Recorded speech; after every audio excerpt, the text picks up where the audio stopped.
મરી અજમલ ભુવાને બની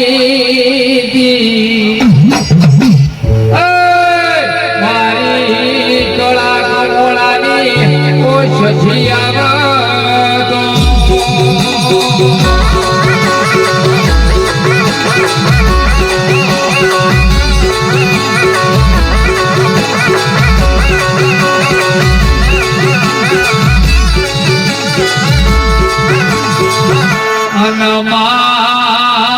આવજે મને મારી વણધારા કુળમાં ઉતરનારી મારી ગબા વણધારાનો ભગવાન વરહો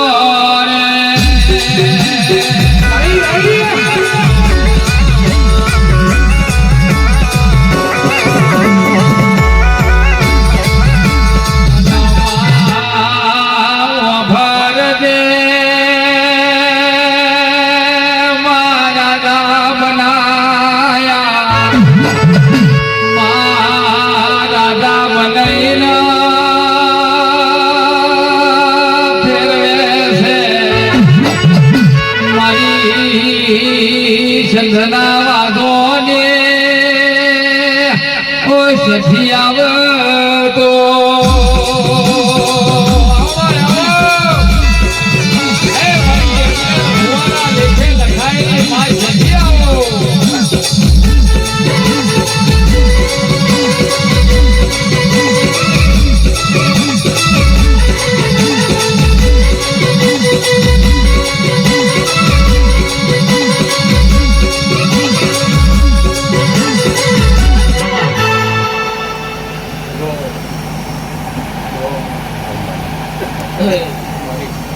મામા બાપુ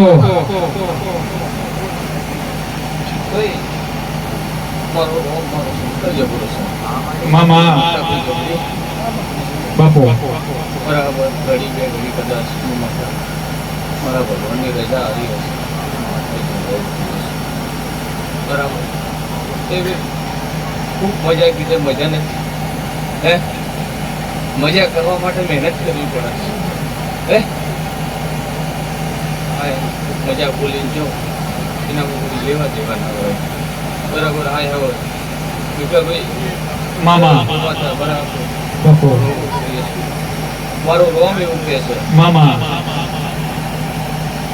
મજા કીધે મજા ના હોય લે હાથીમાં લે બરાબર સમય જોગડ્યો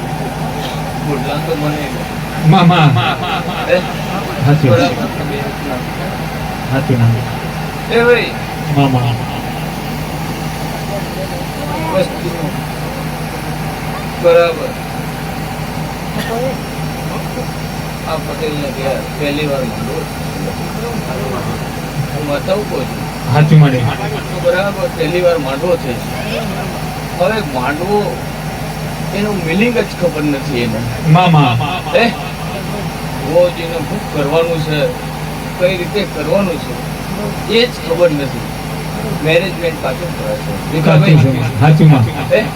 છોકરો છે એમાં ભાઈ દેવને કઈ રીતે લાડ લડાઈએ તો દેવ રાજી થાય એની કોઈ ખબર જ નથી હે બરાબર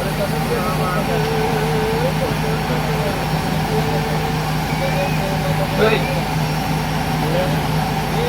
તો દેવ એ બગડામાં બોલાવો છો ડુંગરામાં બોલાવો છો મામા મારે કોઈ વાજેતનની જરૂર નહીં નથી બરાબર તો મારે કોઈ દાખલાની જરૂર પડતી નથી મળી બરાબર હાથે ભાવ તું ગમે ત્યાં બોલાવે એટલે બરાબર પણ સમય ઝઘડીએ કદાચ સભા બેઠી હોય સભાની અંદર જો કદાચ બોલી જઈએ તો મારા શંકરને એવું કેવું પડે હે માતા આવી ભૂલી થઈ ગઈ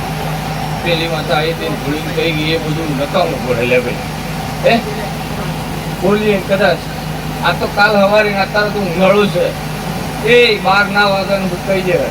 બપોર પછી કામ કરશો એટલે કચરો બની ઉડી જશે સાચું માં. પણ બરાબર દેવ કદાચ આટલી માતાઓ ધૂણી ગઈ રહેતી બહાર તારા ઘર જેવા આશીર્વાદ આલી ગયા હે એ તારી પેઢીનું પુણ્ય છે હે એમાં પછી હું માતા ખમાન મજા હું માતા બોલીને જતી નથી તને ભાઈ બરાબર ખમા કરવા માટે બરાબર ખમા કરવા માટે મહેનત કરવી પડે હે મહેનત કર્યા વગર કશું નહીં આ કળિયુગ છે ને કળિયુગની અંદર કદાચ મહેનત ના કરો તો મેળ ના આવે લે ભાઈ હે બરાબર મારો ભગવાન એવું કહે છે કે જે દુઃખના દાડા છે એ તારા ઘેર છે હે બરાબર આ ઘરની ગરતાની અંદર એ તારી કુળની આશાપુરા માતા બરાબર એ કદાચ બુદ્ધિ મૂકી હોય હે તો બરાબર એટલે મારી નાત વિહોતરની કદાચ વિહોત માતા એ કદાચ તારા ઘરની આંગણ રાજ કરતી હોય લે ખમા તને એ ભાઈ વિઠ્ઠલભાઈ મળી હું બતાવું કોણ છું? મામા તો બરાબર આ ગુજરાત છે ગુજરાત છોડીને ગુજરાતની બહાર ભુવાપણી કરાવી બાપુ અને ગાડી નખાવી મામા એ કોઈ હસી ખીલીનો ખેલ નથી સાચું માં. હે? તો બરાબર મહારાષ્ટ્રની અંદર જઈ અને ત્યાં આગળ આ ગુજરાતની માતાઓનું નામ કાઢવું એટલે એ કાચો ના કહેવાય લે મામા પણ બરાબર હાવ હોનું છે તમે જો આ દીવાની જો કદાચ ઓળખાણ રાખીશું તો કદાચ એને સાચવશો ને એ ભાઈ નીતિ ધર્મ ચૂકે ને એટલે દેવ કોઈ ભુવાનો બાપનો નથી હું માતા વધારે કઈ કહેતી નથી ના કળિયુગ છે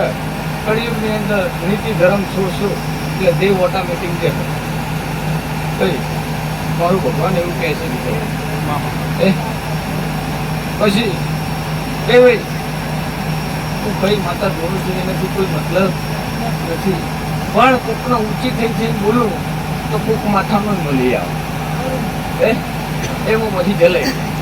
થોડી વાર પહેલા મારો બોલો જ પૂછે તો કે આ તમે માંડવો નાખે તો માંડવા હું પાટલો ભૂવો પણ છે મુકેશભાઈ કે હું અને મુકેશભાઈને જ માતા એ લીધે આવેલી ભીખાભાઈ એટલે હું 64 ટુકડી છું બરાબર ને ગમે એવી માતા ધૂણતી હોય તો કદાચ હું નામ કહી દે કે ફલાણી માતા ધૂણે છે તો માતા કોઈ દી ખભો હલાવવા ના ઉતરું લે બાપુ બાપુ દેવનો હગો હોય માનવીનો હગો હોય અરુણવાળી ભીખાભાઈ મામા બરાબર માતા હું બોલીને ગઈ લે મારી હે એટલે બોલીને ગઈ હે ના બોલાય મારાથી બોલે ના બોલાય હું માતા ખૂબ મજા બોલું છું તારા ફૂલે મજા એ તારા હું માતા આમ નહીં કહેતી બરાબર દીવો સાચવશું તો હા હું નાનું છું બરાબર પણ મારે કઈ વધારે કહેવાની જરૂર નથી આ માંડવો છે માંડવામાં મજા જ બોલાય પછી પેલું હતું પેલી બાધા આલીશું પેલું આ કરેલું છે એ બધું ગાવાની જરૂર નથી હું 84 ખાતાની ધણિયાળી છું બરાબર હવાર પડે ત્યાં સુધી તો દેવ મારી જોડે ખસવાના નથી એક જાય ને એકાય પણ ભુવાઓને એટલી ખબર પડી છે ખોટું ના લગાડતા બરાબર 84 નું ખાતું હોય એની અંદર જે આગેવાન હોય